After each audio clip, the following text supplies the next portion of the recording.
Welcome back to the Core Cars News Tech Lab. Today we're going to be answering your questions. We've been collecting some of your biggest questions that we get most often, and we're going to be sitting down and answering them here for you. If you ever want to ask us a question, if you go to our YouTube page, youtube.com/corecarsnews, or just click on our name there in the community tab, every week you'll find a post there asking for questions, and more often than not, I answer them on the weekends. So let's dive into it, starting off with, before we do, hey, if you like what we do here, hit that subscribe button, hit that thumbs up, let YouTube know you enjoy what we do here. It really does help. We're getting very close to our 300,000 goal, hopefully by the end of the year. If not, probably early next year. With that said, let's dive into it. All right, why do some, in the day and age of streaming and DVDs and wide availability of content, why are some shows so-called lost media? Now, this is a great question. You know, why are some shows not being put on DVDs? Why are some shows not being put on streaming and other things? There's a couple reasons for it. Number one, if you go back way in the day, there's actually some shows are genuinely lost, where all or part of the show was not saved. Often if a show is not seen as profitable, not put into syndication, some of the film was recorded over and destroyed. Sometimes it was just misplaced and lost. The original TV play version of 12 Angry Men was one where actually a lawyer had liked it so much, wrote and asked for a copy, got a copy of it on film, and then long time later that was discovered and was the only way we saved that for the hit 12 Angry Men, the original version that was on television. More recently, the problem is rights. Babylon 5 was long caught up in this, where different companies owned rights to it in different ways, and they were fighting and couldn't agree on the rights of it. Now, more recently, that's been taken care of, and Babylon 5 is coming back. Hopefully, there's a script floating around, there's talk, but with all the changes over Warner Brothers Discovery, we don't know if that's going to become a reality. Other ones like the show Bug Juice, the 90s version, their first season, second, third season of it too. Very popular children's show at the time. I actually went to the camp where the first season was shot. Know some of the people there. I was not on it, but I went to that camp. I know some of the people who were. Very popular show. Honestly, I would love to watch it. Nostalgic for me. You know, I went to that camp. I know some of those people. Would love to see it. Well, the rights for that show, when it was created in the 90s, they didn't think about streaming. That wasn't something that they were writing into the contracts, and now they don't have the streaming rights for it. And to go and get rights from all those actors, or not actors, I should say, though some of the staff was Disney staff, basically actors, but all the kids that were in it, the counselors and the like, would probably be very difficult, and Disney's probably deemed that not worth the effort to go track them down to get the rights to put it online. So there's three main reasons why shows become lost. Physically lost, like, hey, you know, Doctor Who has some episodes that are still considered physically lost, so there's rumors some of those may be still found. Other ones is contract, you know, where different studios own different rights. Maybe some of those studios also went bankrupt over time, and they're fighting over that. And the last one, especially with the 90s in particular, this is very common, is the contracts they signed at that time did not grant permission for home media or streaming. You know, when Bug Juice was shot for the Disney Channel, it was seen as just a fun little reality show the Disney Channel would put out. I'm sure they didn't ever consider putting that on home VHS at the time, or DVD. Now Blu-ray and streaming wasn't considered. So that's why shows become lost media. There's other rare things, but those are the three main reasons why they don't. Hopefully someday, you know, at some point, the copyright or whatever statute may be expiring. I'm not sure how that works with the actors and the rights to their images and stuff that they signed away. Would some point that become public domain and be able to be put online? I don't know. I'm not a lawyer on that. All right, let's keep moving along. With this, I have a 7th gen Firebook.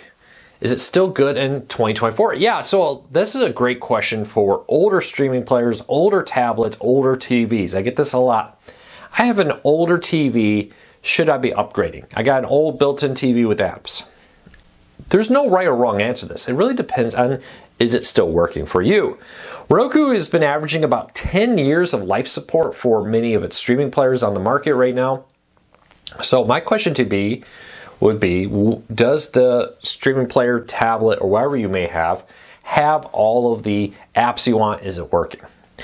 Until that answer is no, then I wouldn't upgrade. If it's doing everything you want it to do, if you've got a 4K old Roku 4, for example, and you're perfectly happy with it, and it continues to support the apps and services you want, why spend the money and upgrade? Because the moment you upgrade now, something newer is going to come out tomorrow. But if you are at a point, we're seeing this happen, where Netflix and other apps are dropping support for older, slower TVs that can't quite do what they want them to do, then I would go ahead and drop it, but not before that. There's no reason to be spending money upgrading if it's doing everything you want it to do. All right, let's keep moving along. Here's a question I got a lot.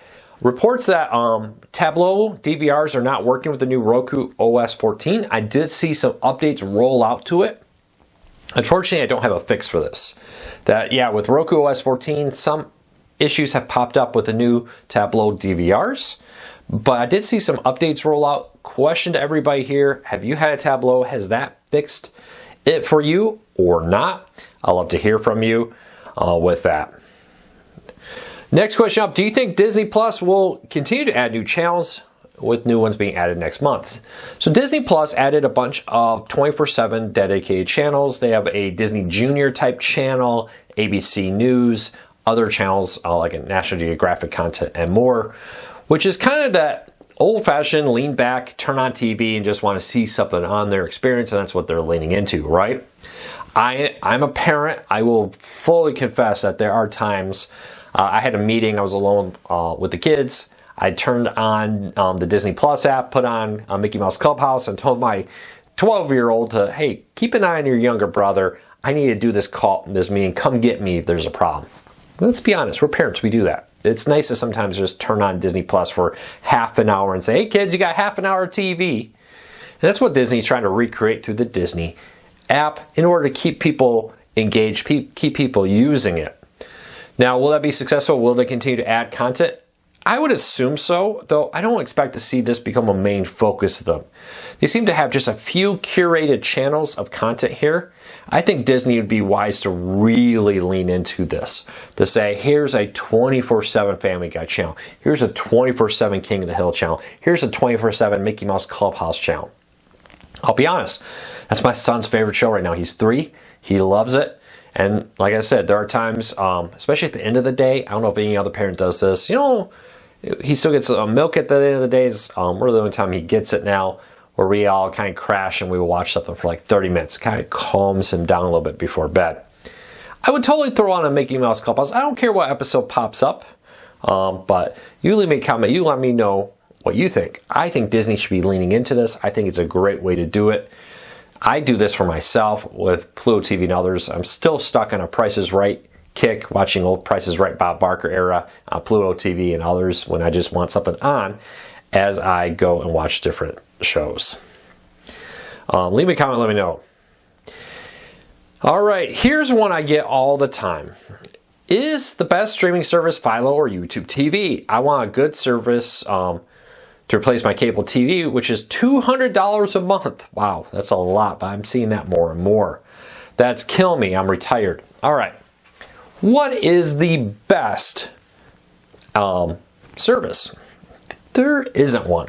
Let me explain that. There's no best service for everybody. That's the great thing about cord cutting is there's a lot of options. I don't know what you're looking for. Are you looking for sports channels? Or could you care less about sports and news and you just want to get the Hallmark Channel, MeTV, and the rest? Well, then maybe, Philo Friendly would be best for you. If you're a football fan, I'll be honest, I'm a huge football fan, especially college over pro. I'm a big college football fan.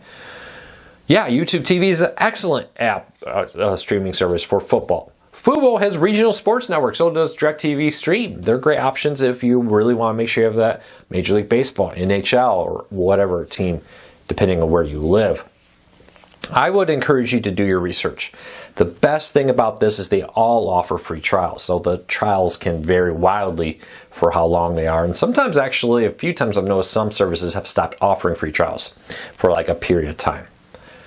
I would encourage you to take advantage of those free trials, try all the services, and then consider which one's right for you. One word of advice here, don't try all the services at once. Don't be like, I'm going to sign up for YouTube TV, Hulu, Plus Live TV, Fubo, etc. all today. Do one, do the free trial, then cancel. Do another, do a free trial, then cancel. Nice thing about that is you're going to get a couple months of free TV from that. And then you can come back and try, go back to whichever one you want. It's hard to give them a real good try when you're bouncing between ones. I would say do them one at a time until the free trial is over. Make sure to cancel before the free trial is over. Pay attention, set a reminder in your calendar, put a sticky note in your kitchen, whatever it may be, so you don't forget. But again, one at a time. There is no right or wrong answer. I'm going to get comments that, yeah, this one's best or that one's best. Well, maybe that's best for you and what you watch. Maybe that person's got a different viewing habit or needs and wants. So keep that in mind. All right, that's our Q&A for today. I am going to remember this week to post it. I picked up a bunch of ones from previous weeks I hadn't answered, so hopefully that helps you. Thank you to everybody for your support. Like I said, I can't believe we're looking at 300,000. When I bought back the channel in the start of 2023, it was still 100 and some thousand with it, like 190. And now we're talking about almost 300,000. That's quite incredible. The comments, the nice words are immensely appreciated. I've really enjoyed getting to know some of you and all your regular support. Hopefully I've helped you out. I hope these videos help you out. And I enjoy chatting. I look forward to talking to you again real soon.